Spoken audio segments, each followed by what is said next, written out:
Hello everyone, this is my channel Alec Reads, and my name is Alec Reed. Today we're reading Marriage, a Heartstopper fanfiction by heartstopper_fan22 on Wattpad, and today we're reading chapter 87, I Need Comfort.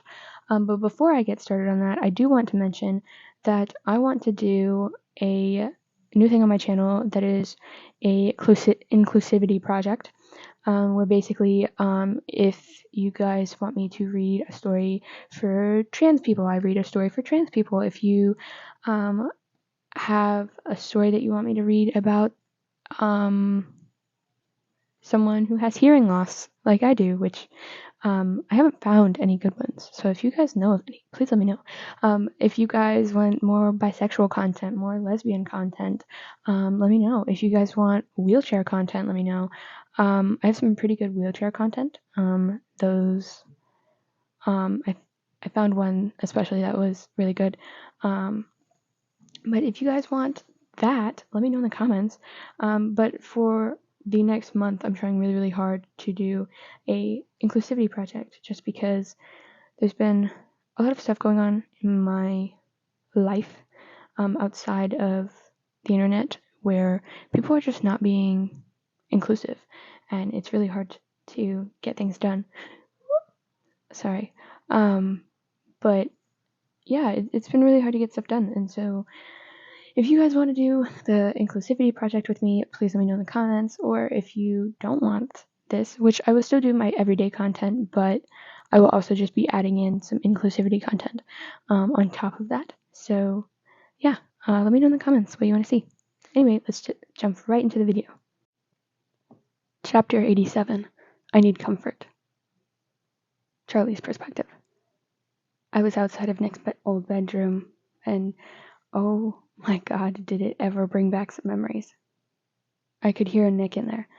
It almost sounded like he was talking to himself. I stood outside his door, just standing there like a moron. Why was I so awkward and nervous? This was my fiancé. It's not like we were fighting, but it is in a way. It is like we're fighting. We haven't spoken to each other, kissed or cuddled. I wouldn't even struggle with him in the morning. This wasn't even his fault in the slightest, but I acted like it was. I should have talked to him. I should have told him I didn't want to discuss my mom or my birthday, but I shut him out. I treated him how I should be treating my mom. Unfortunately, I'm still answering her constant texts because I can't seem to tell her no or stop. I'm just too weak, I guess. It's really the only explanation, isn't it? Even though I trust Nick more than anyone in the world, I still didn't know what to say in this moment. So I tried turning the knob to see if I could just let myself into his bedroom, but as I suspected, it was locked. I jostled the knob when Nick's voice bellowed from the other side of the door. "Go away, Mom." I felt my eyes almost watering as I heard his voice. He was crying and choking on his words. Was I the reason he was crying? Shit, I really fucked up. I should have said something, but I couldn't make words come out, so I just knocked, his voice seeming more angry than sad this time. "Mom, please. Charlie probably hates me, and you're not helping. I've heard you tell me thousands of times that I shouldn't have left him. I know. I don't need another lecture right now. Can't you tell I'm sad enough? I love Charlie, and I let him down, okay? Is that what you want me to say?" My heart skipped a beat, and I felt so relieved he wasn't angry with me, even though I did do something wrong. But sad hearing what his mom said. He didn't deserve that. I was wrong, not him. Then his words hit me. He thinks I hate him? I can't believe he said that. I can't even begin to think that. I would never and could never hate him. He's the last person I would ever hate. Even if he broke up with me, I would never hate him. He'll always be the love of my life, no matter what. I used to think soulmates were silly until I met Nick. I can say confidently, Nick Nelson is 100% my soulmate. I wiped my dewy eyes and stood up tall, giving myself a sense of fake confidence, and said, "I could never hate you." I heard everything go silent. I didn't hear his staggered breaths or sobbing anymore. The silence was killing me. I could hear my heart beating out of my chest. I don't know if that was due to the fact that it was so quiet or because I was so anxious. I heard his softened voice closer to the door, this time. "Charlie?" "Yeah, I'm here. Right here." I touched the door, showing him how close to him I was. He didn't say a word, just unlocked the door before the door swung open. I shut my eyes and prepared myself for what I was about to see. Nick doesn't cry too much. Like, maybe a little bit. Like a few tears, but not full-on crying. Like,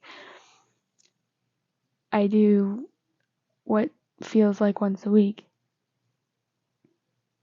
And when he does, he hides in our room and hides his face with his hands. The door opened, and yep. Like I thought my heart broke. His face looked exhausted. He looked exhausted. His eyes were bloodshot and very puffy. His cheeks were bright red, and at the corners of his eyes were red with rashes from rubbing them too much. His hair was still a mess, which looked rather cute, but he looked like it didn't matter right now. What mattered right now was how he felt. He just looked at me, and I wrapped him up in my arms as fast as I could, making sure he felt secure and loved. I know Nick loves language, his words of affirmation. They also help him calm down, so I started to talk to him. "Nick, I can't believe you would even say that I hate you, but I understand that my behavior might have sent the wrong message. I should have talked to you and explained that I didn't want to talk about my mom. I know you would have respected my boundaries. I was just really upset with my mom and took it out on you. I'm really sorry. I was being stupid." He nuzzled his head into my chest more, and while still sobbing, "That's not why I thought you hated me. It's because I'm awful. I don't know why you don't hate me." His crying increased now, and I wanted more than anything for Nick to believe me. I ran my fingers through his hair in an attempt to calm him down. Nick was really hard to calm down once he's worked up. "Nick, I promise you did nothing wrong. I'm actually happy you left last night. It got to me. It got me to realize that I was being totally unfair to you. I never should have handled things the way I did." He looked up at me now. I cupped his face in my hands. I couldn't help but get distracted by the fact that he looked like a sad puppy. I wiped the remaining tears off his cheeks and under his eyes, as he has stopped crying now and it's just looking up at me. I pulled him over to the bed where we sat down beside one another. He laid his head on my shoulder and we just sat there as I told him how much I absolutely love him. It's been around 20 minutes and Nick looked back to his normal self. His eyes have calmed down and aren't as inflamed anymore. He looked at me with his newfound softened expression. "You don't need to tell me if you don't. I want to tell you. I need your support." I could see him trying to hold back a smile. I know me not telling him was hurting him because all he's ever done for me is unconditionally love and support me, and he wants to be there for me. I patted my thigh, and he laid his head down on my lap. I pulled his shirt up and started to tickle his back. He loves this. His mom used to do this when he was little, and it comforted him, and that's exactly what he needed right now. Chapter 88. Telling Nick the Truth. Sarah's perspective. I heard everything going on upstairs. I heard Charlie's light footsteps trail up the stairs. I heard the little knock he did on the door. I heard Nick yelling at me to go away, thinking it was me trying to be bothersome again. Then I heard Charlie talking to him in attempts to calm him down. I guess the saying is true. Sound carries in wise walls. My home wasn't a new home, though it was very nice and modernly renovated. The furnishings weren't bad either, if I do say so myself. I'm not sure what exactly happened. I know Nick hates his mom butting into his relationships, but I can't help. These are my boys, and I love them to bits, and I can't help myself to check on them. I walked up the stairs towards the hall where Nick's bedroom was, appeared around the doorway, and I could feel myself become happy instantly. Charlie was sitting against the headboard of the bed, his legs straight out in front of him, and Nick's body laying across him. His stomach was laid on Charlie's legs, and there was a pillow underneath his head. He was fast asleep, and I could see a puddle of drool by Nick's mouth. I knew he didn't get much sleep last night. I could hear him downstairs. Charlie has Nick's shirt pulled up, and he's running his fingers along Nick's back. Charlie's in trouble now. Once Nick gets you to rub his back, he'll never let you stop. Charlie turned his head to see who was watching them like a creep. He smiled at me, and how contagious this boy's smile was. His smile could light up a whole city. I walked closer so we could whisper without waking the baby. Charlie, darling, how did Nick land such an amazing person like you?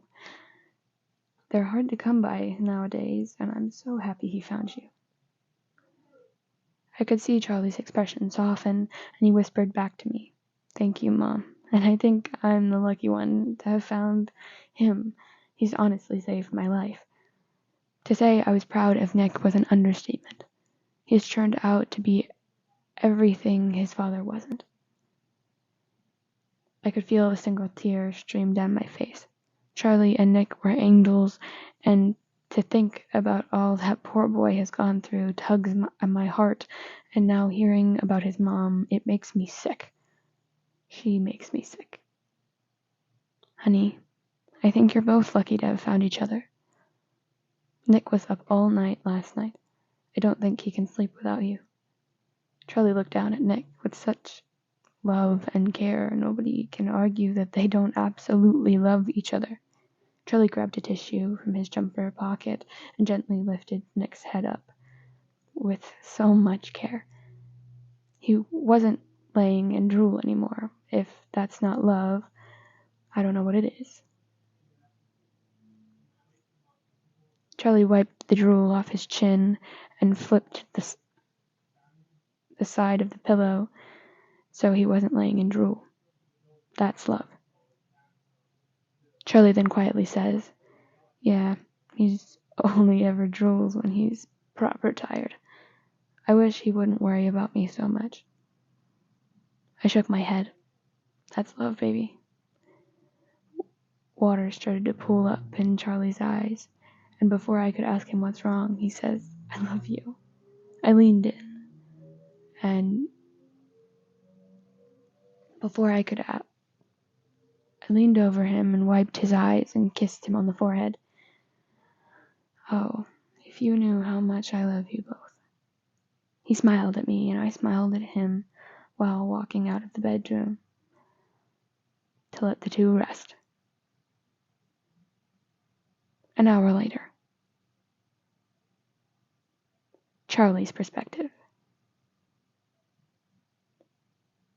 I was waking up now. I don't remember falling asleep. It feels like a second ago I was rubbing Nick's back, and he was on my lap. I opened my eyes as I felt a pair of eyes on me. When I opened my eyes, I was a little bit startled. Nick was staring down at me. I was now laid on my side with him, my head resting on his stomach, and his arms wrapped around me. I sat up quickly and just startled by where I was. I shook my head a little, trying to snap back to reality. That's the thing I hate about naps and dreams the most, is that they feel so world-shaking when you wake up. like nothing makes sense. I was sat up in front of Nick now. He placed his hands on my shoulders. Hey, it's alright, you're safe. Thinking for a minute, it hit. I was starting to remember the dream. It felt so real. So real. That's why I was confused. I needed to shake it off. Of course, Ben was still able to get under my skin so many years later. He probably doesn't even remember my name, and I'm over here having fucking nightmares about him. There's something so skin-crawling about him that I just can't shake. Sorry. I turned to look at Nick. He looked worried. As I noticed his expression, I quickly added, I'm fine. I just didn't remember falling asleep, so I was a bit shocked. He ruffled my hair and stared into my eyes. It felt like he was reading my mind. I quickly tried to change the subject, but even if it was a subject I didn't really want to talk about, but now it needs to be discussed. I turned my body around, so I sat crisscrossed in front of him.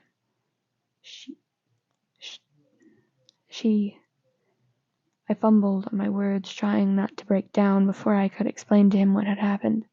He looked at me with such compassion, which drove me to keep trying to express the message I wanted to say. My hands were shaking as I fiddled with my fingers. Nick grabbed my hands, holding them still, and in his, she said I should have gone through with it. That's all I could manage to say before breaking down. Nick's perspective. I didn't understand what he was saying, what he should have gone through with. Wait. No. Jane wouldn't have. She couldn't have. I mean, I know she's a bad mom and all, but surely she wouldn't have said that she wished for her son to kill himself. That's nothing I would wish on my worst enemy. I placed my hands on my head and just repeated the word no. When I looked back at Charlie, tears were pooling down his face. He looked so ashamed and embarrassed. I wrapped my hands around his head and pulled him into my chest. Don't you dare feel ashamed. She should feel absolutely disgusted in herself, okay? You would ruin my life if you killed yourself, you hear me? Think about how much you would have missed. How much you would miss. Think about the people who love you, starting off with me and the whole Paris squad, Tori, Michael, Oliver, and Noah, your dad, and my mom. So many people adore you, Jar. He looked up at me, and what he said next made me so proud of him. He's finally realized how amazing he is, and it's not thinking he's such a burden to everyone. You're right. But it still hurts.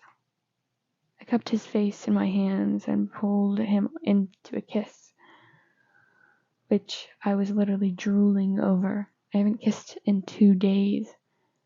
Then I felt him pull me in for another kiss before responding, I know it hurts, baby.